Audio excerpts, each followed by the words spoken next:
சமயம் இருக்கு, தயவு செஞ்சு உட்காருங்க. அப்படியே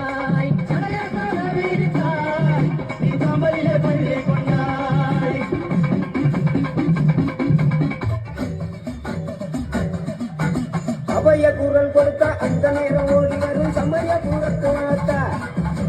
அவைய குரல் கொடுத்த அந்த நேரம் ஓடி வரும் சமயபுரத்து ஆத்தா. அம்மா அருளிலே சன்னதிக்கு ஒரு முறை வந்தாலே துன்பம்